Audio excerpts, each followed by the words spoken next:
আজকে সারাদিন বাসায় খালা আসে নাই, তো আমি আর এক খালাকে কাজে লাগাই দিয়েছি। তো দেখেন আমাদের বাসার খালার আসল রূপ।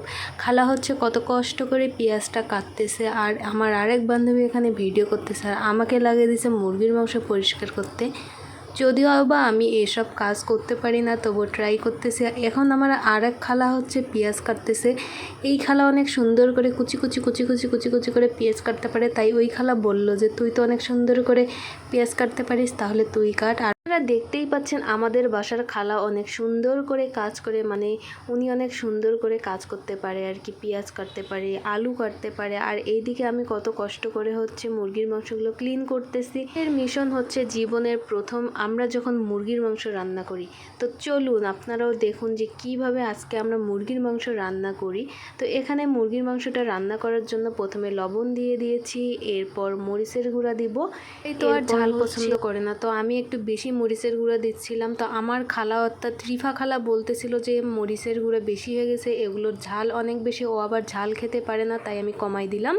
এরপর আমি হলুদের গুঁড়া দিচ্ছি পরিমাণ মতো। আমার মনে হচ্ছিল যে হলুদের গুঁড়া একটু কম হয়েছে, কিন্তু আমার দুই খালা বলতেছে না বেশি হয়েছে, ঠিকঠাক আছে। এরপরে কয়েকটা আমি এলাচ দিয়ে দিলাম। তো একটু পর হচ্ছে আমি তেল দিব। তেলের পরিমাণ কিন্তু মুরগির মাংসে বেশি করে দিতে হয়। এরপর এক এক করে আমি সব কিছু দিয়ে দিচ্ছি। আদা তেল দেওয়ার পর ভাবতেছিলাম যে কোন জিনিসটা দেই নাই, এখনও বাকি আছে। হঠাৎ করে মাথায় আসলো যে আমি তো এখনও রসুন বাটা, আদা বাটা এগুলো দেই নাই। তো এখানে রসুন বাটা, আদা বাটা দিয়ে দিলাম। এর আজকে কিন্তু মুরগির মাংসটা আমরা আলু দিয়ে খাবো, এজন্য আলুটা এইদিকে ভেজে নিচ্ছিলাম। আর এরপর মনে পড়লো যে আমি তো পেঁয়াজ দিই নাই, তো পেঁয়াজগুলো আমি ঢেলে দিলাম। ঢেলে দিয়ে সব কিছু ভালো করে মাখাই নিচ্ছি। আমি কিন্তু মুরগির মাংস এরকম করেই রান্না করব, একবারে সব কিছু মাখাই নিয়ে বসাই দিব। এরকম করে আমি আগে কখনো রান্না করিনি, আজকেই ফার্স্ট মুরগির মাংস রান্না করতেছি। তো এরপর ভাবলাম যে মশলার গুঁড়া তো দেওয়া হয়নি, তো এরপর আমি জিরার গুঁড়া দিলাম। দেওয়ার পর আরও ভালো করে মাখাই নিচ্ছি সব কিছু। আর আমার হাত এত পরিমাণ জ্বলতেছে মরিচের গুঁড়া না। যারা যারা মুরগির মাংস রান্না করতে পারেন কমেন্টস করে জানাবেন।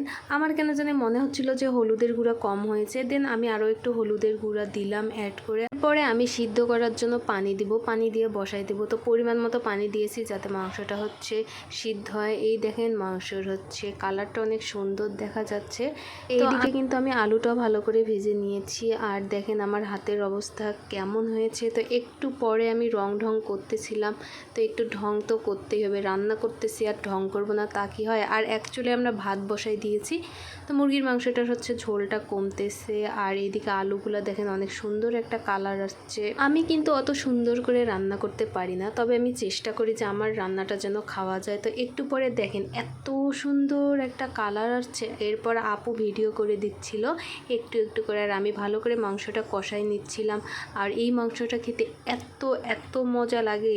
মাংসটা কষানো শেষ হলে আমি কালারটা অনেক সুন্দর হয়েছে আর খেতেও অনেক ভালো লাগতেছিল। তো আমি এখন আলুগুলো মিক্সড করব,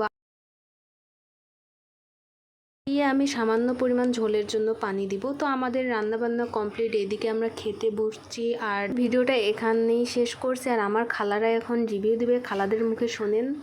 অনেক মজা।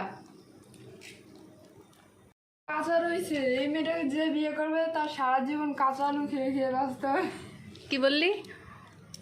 আলু কাঁচা রয়েছে, সিদ্ধ হয় নাই। তোকে যে বিয়ে করবে সে সারা জীবন কাঁচা আলু খেয়ে খেয়ে বাঁচতে হবে। জিতবে, দুলাভাই জিতবে।